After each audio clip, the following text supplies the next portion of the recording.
Um, I was I've been watching documentaries on Netflix, and the latest one I've been watching that I've just loved has been Our Oceans, narrated by the naturalist and former President Barack Obama. If you haven't seen it, uh, fantastic footage. Uh, but I was happy to see my 5-year-old daughter sitting there as riveted as I was. And we had in our last spotlight last month, we had a journalist, investigative one from Monga Bay, speak about high seas, illegal fishing, and trafficking, focus on sharks, et cetera. So it was fitting for us to follow up with, a solution here. And tonight we've got Samantha King from Marine Monitor. Sam, as she likes to be called, is the senior scientist for the Protected Seas Marine Monitor, M2, also known as. She will share the technology behind M2, why it's a smart choice for monitoring sensitive coastal ecosystems, and now it's being used around the world to support how it's being used around the world now to support ocean conservation. So, Sam, you were introduced to us by member partner Bruno Laporte. Thank you, Bruno, for putting us in touch.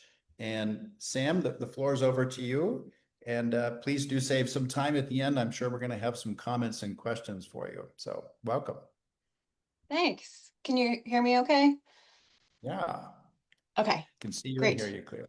Yeah. Yeah, thanks for inviting our team. I do have a couple colleagues who are here on the call as well. And thank you everybody for joining and your interest in Marine Monitor.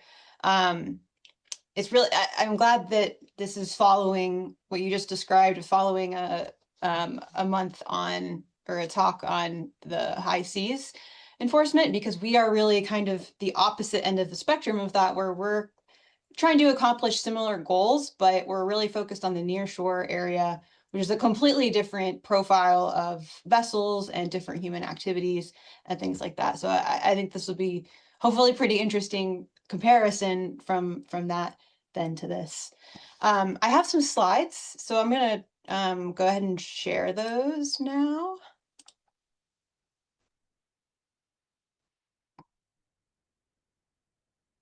Okay. Can you confirm you're seeing my opening Yes, Sam, I slide? confirm that Okay. looks beautiful. Thank you so much. All right. So Marine Monitor is a program of Protected Seas. So just a little bit of background. Protected Seas is a small California-based organization focused on supporting ocean conservation through technology and data. We are a small remote team, and I'm coming to you today from just outside Boston, Massachusetts. And like Steve mentioned, I'm going to talk about the technology, a little bit of background on how it works, and then talk about how it's being used out there in the wild to support local communities with data. And then the goal is to ultimately help those communities sustain their resources and protect their local ecosystems. And yes, I love taking questions, so I'll make sure and save time for that at the end so we can have a discussion. So just to kind of frame the issue that we just kind of touched on, is that when you're talking about the high seas, you're talking about large scale vessel traffic, you have a lot of options there for you for accomplishing that task. If you're familiar with the Automatic Identification System, or AIS, this is an international system that many commercial ships are required to use, and they transmit their location every couple seconds. It's just a huge well of data on these larger scale vessels. And it's been really helpful in supporting conservation as well. And then industrial sized fishing vessels out on the open ocean, or, also maybe close to shore as well. These are more and more being able to be tracked by satellite images, satellite radar, things like that. But these technologies still kind of require that the vessels be, well, at a very basic level, that they show up in those satellite images from whatever source it is, whether it be a camera or radar. So we're really making a lot of progress on that, which is really exciting to see. But then we go even smaller scale, and we're talking about local communities managing their fisheries resources at the local level. There is no way this, a vessel like this, they're not carrying an AIS transponder. They're not, participating in any tracking system. Usually, not any sort of technology, maybe a cell phone on board or something like that. And these vessels, especially this size, not visible in satellite imagery in any sort of useful, trackable way just yet. And so this is really the place that Marine Monitor is focused on. So this is kind of what it looks like. It's a vessel monitoring platform, both the hardware and the software. So it uses a couple sensors, primarily radar and a camera, to monitor vessel activity. So you probably recognize this radar antenna at the top of this mast. It's the exact same radar antenna you would buy if you owned a boat, or if you've ridden on a commercial vessel or even a recreational vessel, you've seen it spinning on the top. And that is positioned there so that when you're navigating on the water in your boat, you can see other boats on the water on the radar screen, avoid them, navigate safely. And so we're taking that exact same system and we're deploying it on land so that we can track those small vessels within a nearshore area. And so the system collects data 24/7 continuously. We get a data point about every 2 to 6 seconds. So this is really high resolution data that we're using. And then it's really great for nearshore managed and also marine protected areas to make sure we understand the human activity at whatever scale is happening inside the coastal MPA. And it's also, not all of our systems are on this sort of rugged trailer, but we do deploy our systems in this way so that they can be taken out into these really rugged, remote places where sometimes those are the places that need to be protected and need to be monitored, and there might not be internet, there might not be power there on shore. And so we do all of it together when it's necessary. And so just a little bit more framing. In this figure, you'll see a bunch of different monitoring solutions, everything from the basic, human looking through binoculars all the way to satellite sensors. Each kind of comes with a cost on some scale, and then also a range. How far can the sensor see what's going on? And so marine radar falls kind of right in the sweet spot in the middle. It is more expensive than your basic sort of camera, or maybe paying a human to sit on the shore for an hour or two at a time, but definitely more affordable than satellite sensors, paying an airplane to go up and monitor things like that. And so it has a lot of other benefits as well. It's available everywhere. So we buy it commercially the same way that you would buy it commercially. And so it's really easy to get in different countries and to kind of move around. Like I mentioned, super high resolution data. And it's also really reliable in the marine environment, which is really key. Salty air, saltwater areas are just really hard on mechanical equipment, and it's made to be on a boat. So it's really durable to last in this sort of environment. And so I wanted to give you just a little bit of we've been around for about 10 years. And so I wanted to show you just a quick look at the evolution because we've come a long way. So in the early days, we focused on just getting the radar and the camera and some other sensors out into the environment and getting them to talk to each other, send data to the cloud, things like that. And we got pretty creative. But then we started taking it a little bit more official, integrating into some established platforms. This is a marine safety center in Southern California. And so the lifeguards can be inside the safety center, and then the radar and the systems mounted on the top of the building. Like I mentioned before, we can take it off grid as well when this area calls for it. And then especially lately, we've been kind of integrating into more established systems. This is a very large tower and a solar and power system on Coiba Island in Panama. And so we still deploy, all these types of systems. We really try to fit what's appropriate for the area. We don't want to, sometimes this huge tower might not be right for just a small coastal area. So we always work with the person that's going to be deploying it and try to tailor it to fit what they need. We're not overkill, but we're meeting what they need to do. And so M2 is used by government agencies, obviously marine protected area managers. Enforcement is a big focus, being able to use the data to enforce marine protected area rules against poaching. NGOs, and then also research institutions. We're collecting really, really robust data over long periods of time. So there's just anyone who's interested in human impacts and measuring human impacts on marine spaces. It provides really helpful kind of unseen data for them. So we've deployed over 40 systems since 2015. We're based in California, so we kind of started there and really have expanded beyond that. And so these are just a really quick separation of just the basic core components.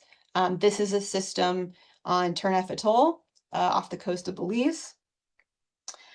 This site manages a remote area where there's a bunch of different mixed use, recreational fishing, artisanal fishing, a lot of tourist activity, diving, things like that. And a lot of these small scale vessels, they're not trackable in any other way. So the system is supporting Turnef Atoll Sustainability Association and their management of the area. So it's basically the camera, the radar, additional sensors we might want to include, and then everything is housed and all the computing and the networking happens in the control center that's housed nearby. And so this is kind of just a snapshot of what the data, like in a live way, look like. We are transmitting data to the cloud, and then users can access that data from their machines. But we're also saving the data over time. But this, if you were to log in and kind of see a look at live activity, this is what you would see at that site in Belize. And so you can see the outline of the marine protected area in red. And then you can see you might notice the radar image, like the returns. You can kind of see a little bit of noise. There's some exposed reef up near the M2 site. It's also detecting this small island here on the left corner. And then you can see the location of vessels in the area with the arrows. And so the colors just kind of correspond to, hey, they've been hanging out in this area for a while. You might want to see what's going on with these red targets. And so managers will sign up for notifications.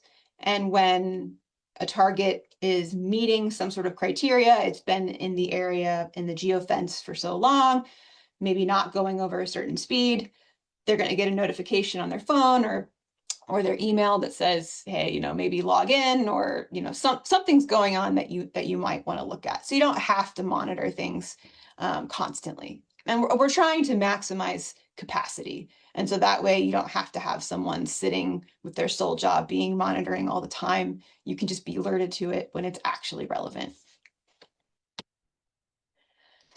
So this is kind of what it looks like to kind of like dive in on one of these targets. You can see that this vessel came into the area, interestingly hung out around the boundary of this protected area, and then left. And the photos that the camera got shows that they did potentially have lines in the water. This area is, like I mentioned, it's pretty complex. So certain people are allowed to fish at different times in different areas, depending on the time of year and depending on their permit. And so the camera is really key here to be able to say, okay, well, this track line looks very suspicious, but I can check out the photo in real time of who it is and then be able to make a decision based on that.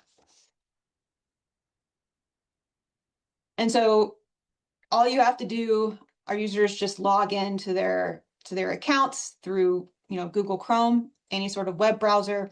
And then we also duplicate that in a mobile version as well. So you don't have to be sitting behind a computer to get an idea of what's going on.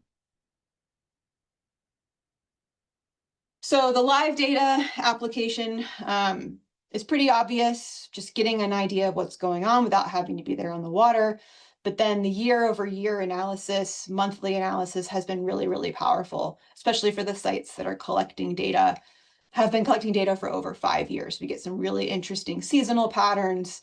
This is an MPA in California where the fishers are targeting the boundaries of the marine protected area, which was just kind of really interesting to see and warrants some further analysis and can tell us some interesting things about the marine protected area potentially.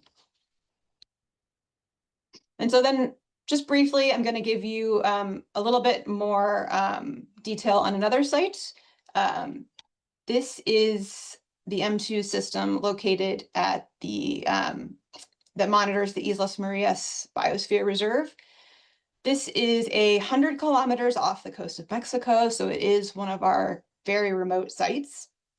It was established in 2010 to prohibit any sort of fishing that's happening. It's a really diverse ecosystem, and so there's no fishing allowed, but it's pretty remote and takes a while to get to by boat. The M2 system here was deployed in 2024 to support the monitoring that was already going on of this poaching. And our partners here are Global Conservation and ProNatura Noroeste.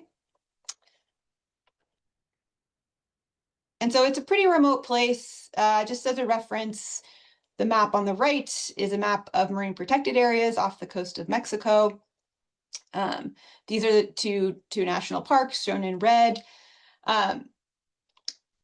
The reserve is circled in black, obviously. And then if we zoom in, we can kind of get an idea of what the layout looks like. It's maybe needle in a haystack is a good metaphor, but we're trying to see the activity of these very small vessels out, in the open ocean, essentially, where there aren't humans all the time.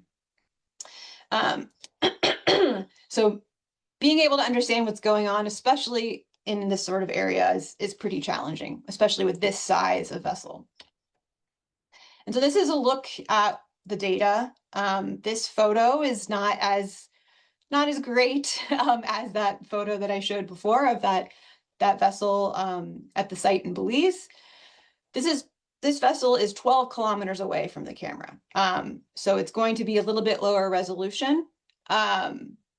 But knowing that this vessel is here, being able to see the track line that we get from the radar, being able to confirm that there's a small vessel out there on the water can be actually really helpful for enforcement that might be far away, trying to make a decision if they want to get in their boat and make the trip out and investigate further.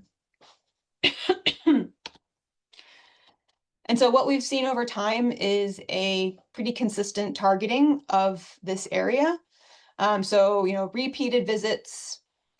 The range of the radar is only about 10 kilometers from the site, about 10 to 20.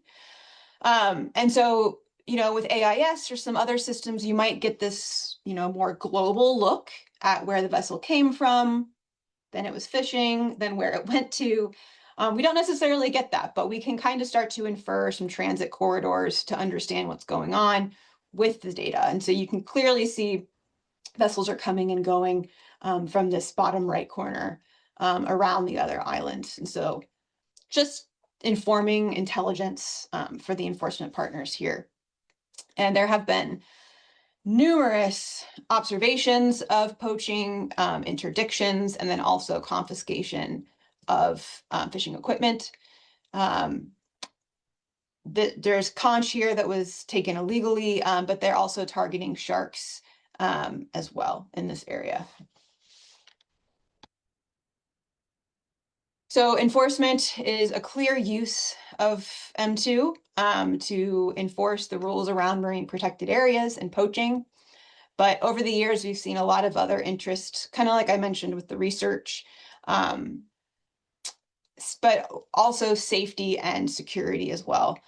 Being able to monitor human activity, maybe around an aquaculture farm, anywhere that small vessel activity is currently not tracked, but needs to be more well understood. M2 can really help in that sort of scenario. And so with that, I'll wrap up and definitely open the floor for questions or discussion or anything like that. I'm happy to answer anything. And just want to thank you again for the invitation. Thanks. Thank you, Sam. I'm just putting my side by side gallery. Okay.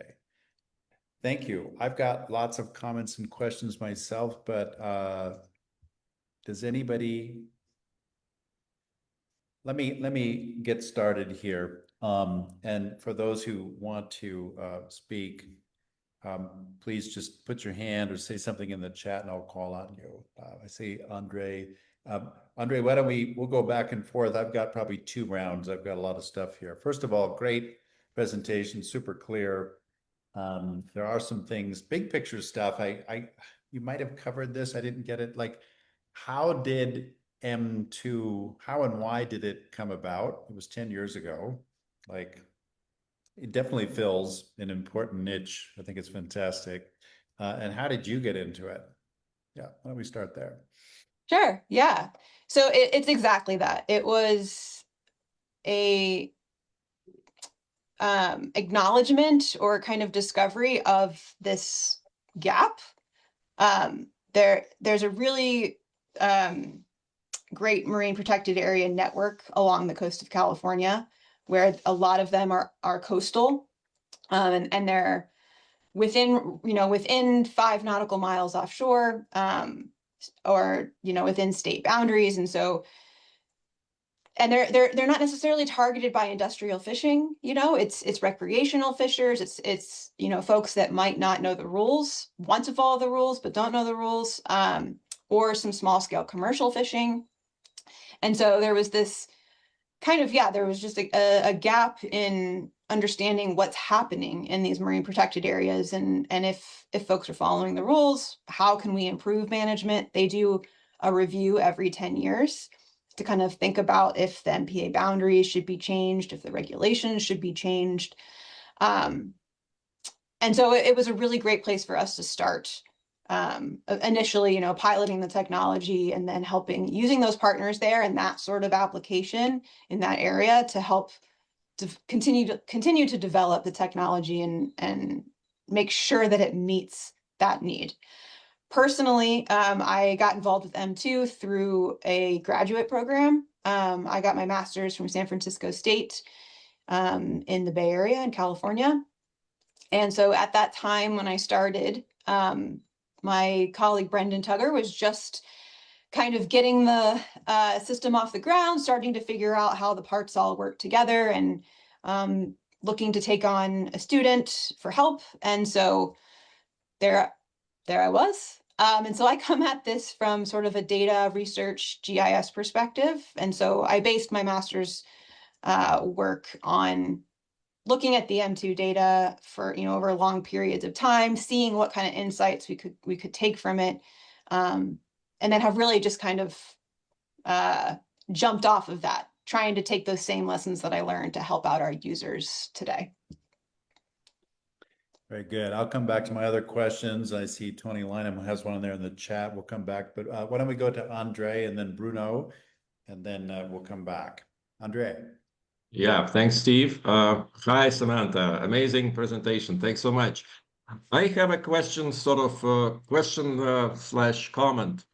Whenever these days someone listens about any new technology, there is a sense of saturation, like an exponential curve, like, with AI, everything's possible. Nothing really surprises anyone anymore. And you are talking about technology that's been in existence for 10 years. So where is the curve here? Where is this inflection point? you see yourself, or is it coming sideways, or you are kind of driving it? I don't mean you personally, but people who are in charge of this particular application.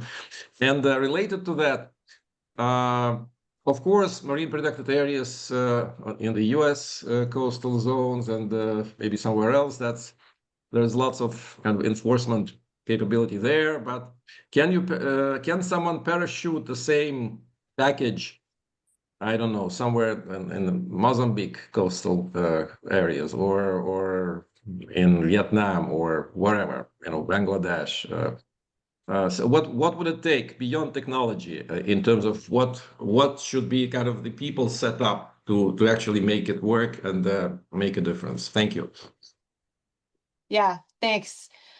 So to your first question, to be totally honest, a couple years ago, we kind of thought that our technology would start to become irrelevant once satellite technology really kind of took off.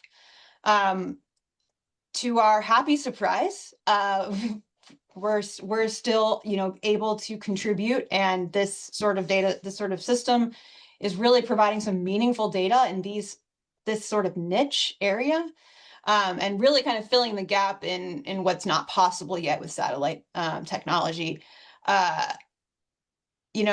One thing that satellite technology and AI, that companies that will maybe struggle with is the revisit time for a while. We're capturing a data point, every second. So we get this really high resolution data that's at the right scale for these smaller marine protected areas. If you only revisit an MPA a few times a day with a satellite, you're going to collect some really interesting data that's going to be useful.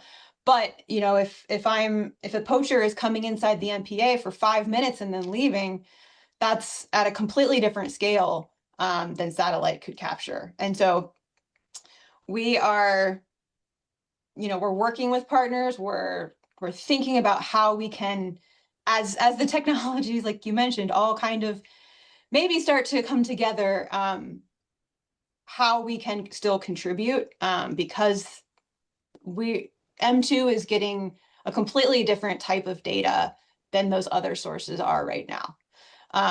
And so we're all working toward the same sort of goal.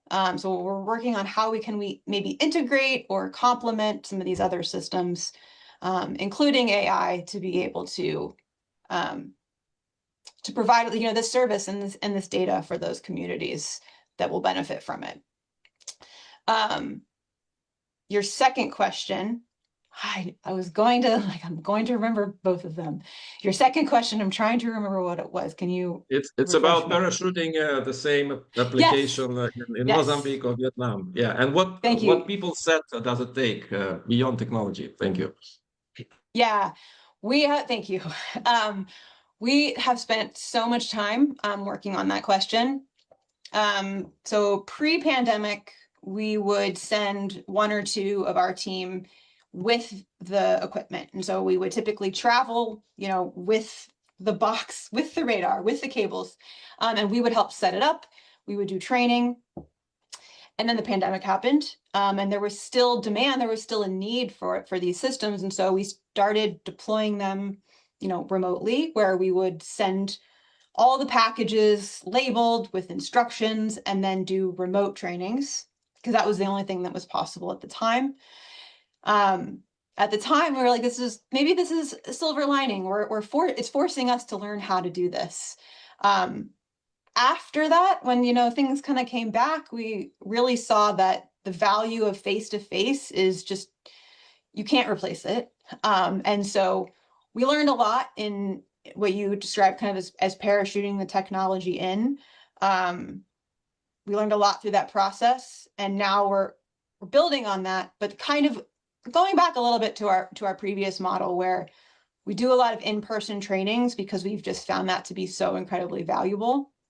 And that's also like not the very end, but that's near the end of a really long pre-process where we work with the partners on the ground to make sure it's a good match, to find exactly the place on land that they're going to deploy it, making sure, like, we're not going to deploy a system unless we're confident that it's going to be successful and it's going to get the community the data that they're wanting from it.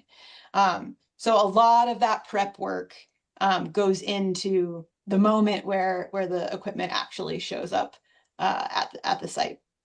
But yeah, it's been really interesting because we're so adapted now to virtual and to remote meetings and things like that. But it's been a reminder that it's not a complete replacement for face-to-face training and face-to-face like rapport building, things like that. Thank you. Good stuff. Bruno. Yes, thank you, Sam. Great presentation, and we are all learning and benefiting from that presentation. And I do think, as Steve said, that what is really interesting for this community is precisely the fact that it is a niche type of application, and it's very much aligned with some of the frontline organizations that we work with. Couple of questions. One is, can you give us a sense of the cost? Now, I do realize that you have got, very different type of projects and interventions and so forth, but give us a sense of the basic package and so that folks can get an idea of what we are talking about. And the second question is, I was curious. I saw on your LinkedIn profile that you had done some work with S3, and we also do a lot of work with S3 in leadership with the national park system in California. So I was sort of wondering, what's your relationship with S3? Whether you are linked to any of their activities, since I mean they have the ARC GIS system, which is a very big and successful program. So I was curious about that as well. Thank you. Yeah. So the cost of the system, the trailer system, which I sometimes call like the Cadillac of M2 systems, where it's fully off grid, rugged trailer, that's usually around 200,000 US dollars. You can swap in different sensors, more high powered cameras, things like that. But that's kind of what it usually ends up being.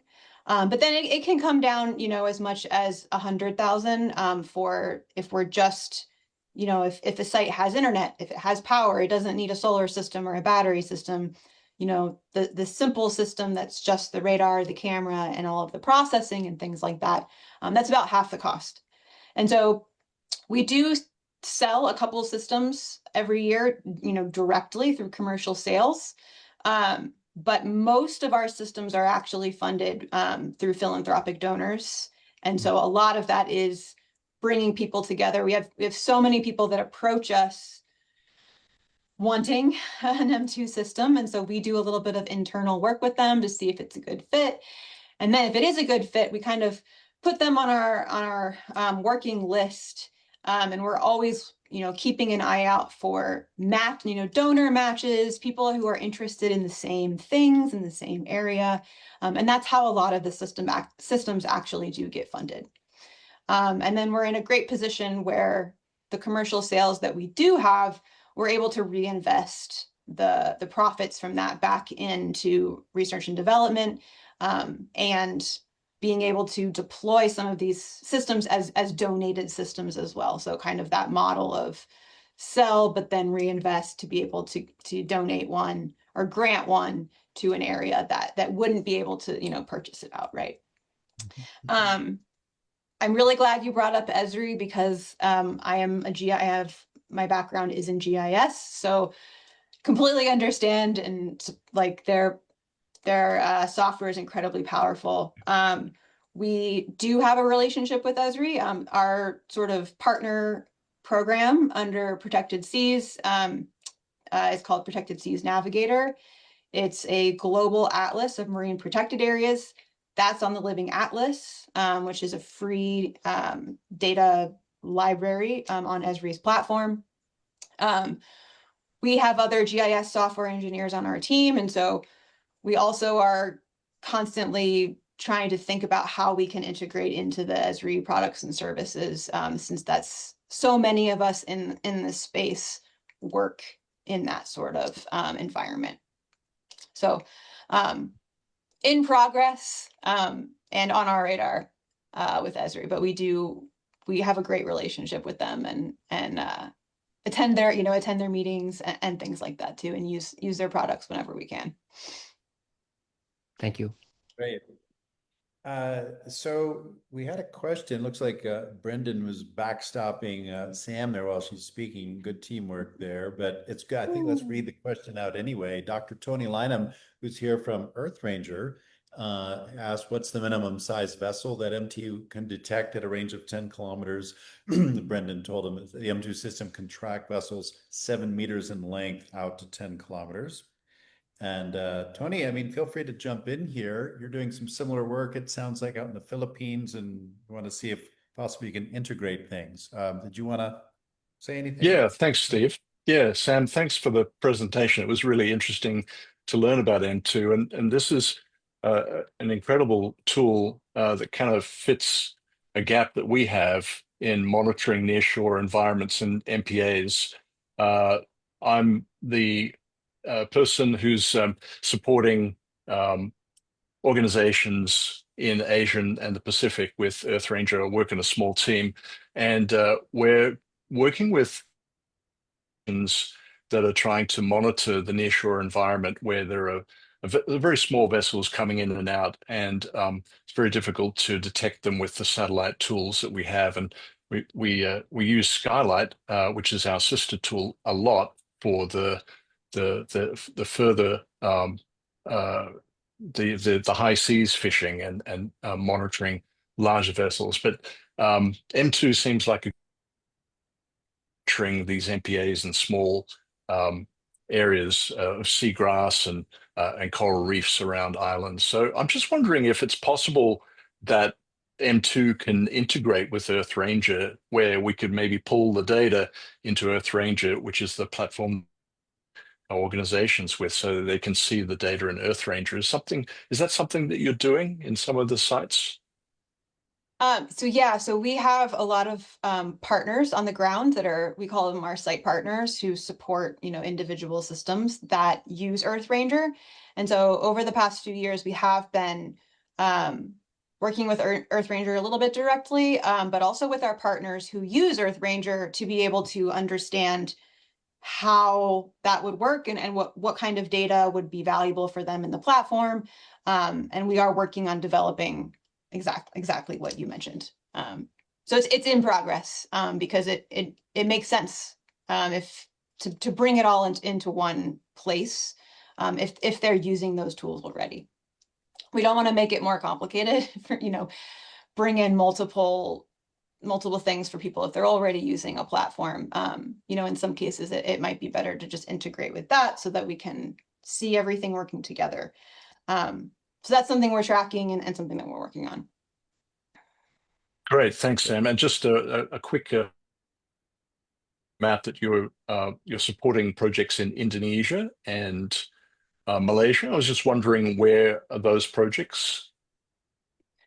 Yeah, so we actually recently deployed one of our newest sites to the Derawan archipelago. I believe that's on Borneo, but they are monitoring. There's so much activity on the water there, and such small scale vessels, and so this was only maybe a month or two ago that we deployed it, and so it's still kind of working its way through their trainings and things like that, but they've seen a lot of success so far, actually, in being able to detect vessel activity or illegal activity that maybe they wouldn't have seen before. The other system that we have in Indonesia is in the Sabu Sea region. And then the Malaysia system, I can't remember off the top of my head where it is located specifically, but at that site, our partners were interested in bomb fishing, which, those type of vessels are also very small. And so they were working with hydrophones to be able to pair maybe the surface detection from M2 with the acoustic detection of a fish bomb. I'm not sure what the current state of that project was, but that was the intent at the initial deployment. Great. Well, I'm glad you brought that up, Tony. We love to see folks who are presenting solutions and sharing solutions, also to fuse solutions whenever possible. So we hope that we can map, just like we did with Earth Ranger, some of the work you're doing, Sam, you and your great team on our solutions map sometime after this. And also Freeland has done some work in some of those same areas with marine enforcement task forces. So I'm very glad to hear about this, and we'll be sharing this with them. Awesome. Yeah. So my question, if nobody else has any, I wanted to ask, thanks for giving the price tag. I was going to ask that, Bruno. Glad you asked. What about recurring costs? So we do have a system where the initial price will include training, will include shipping, things like that, and usually typically 1 year of support and data hosting. So it's kind of a one sort of price, and all of this is included. That's usually how it works. But it is, sometimes it is sort of a working with the partner and understanding what's going to work for them. As far as where they want to host the data, all of these sort of kind of finer scale questions. But then it is, just like after the first year or after the 3 years, depending on the negotiation, it'll be relatively small yearly costs just to maintain data hosting and maintain the software and things like that. Okay. All right. Good to know. Well, let me share just a little bit of an update with you and Dr. Lynham and the rest of a lot of the other team have heard this before, but I mentioned before, this might be interesting to you. We in our team are creating our own monitoring, evaluation, verification system. And it'll be smartphone based using blockchain technology. Basically, there'll be people that can verify a collaboration or an action or an impact. And then there'll be people who can use the same app to basically record a collaboration, action, or impact. And then we will be using a mix of human verifiers with AI, with some verification protocols. I'm starting to talk like a blockchain person here. Basically, that's what we're creating right now, to assign values. So there'll be two things going on, essentially. One is verifying, did it really happen?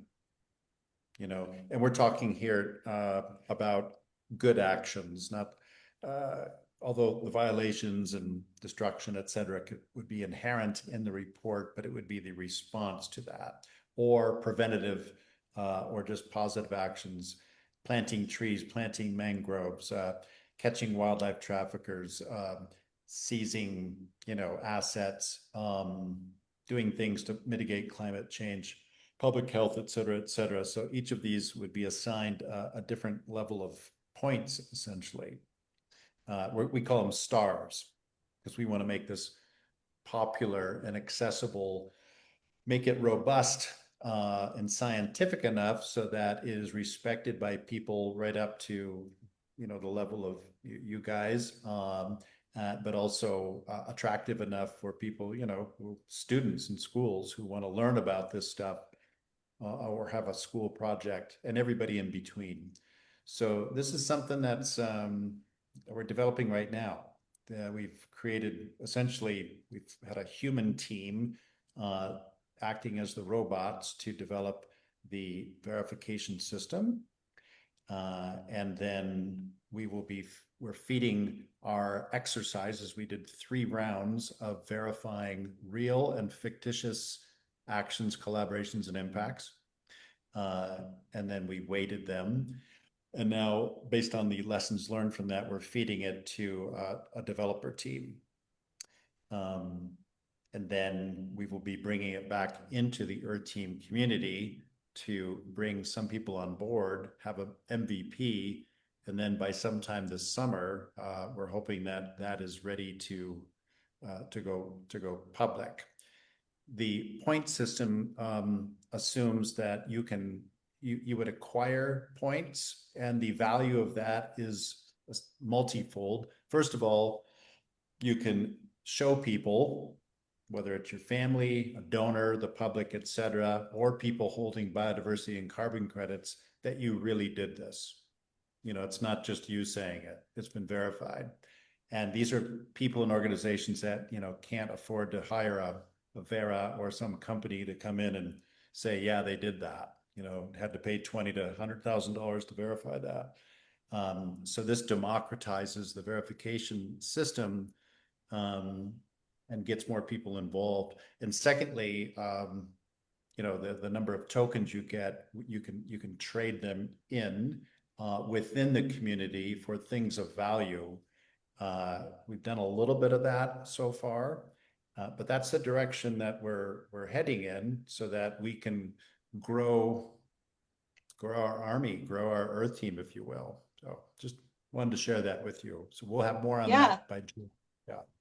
Thanks. Yeah, and that's incredibly interesting. We always, you know, one of the intents of Marine Monitor was to, yes, it catches, you know, poachers, but also to be used as supporting data on things that are working, you know, things, people who are following the rules, MPAs that are working, MPAs that are, you know, managed sustainably.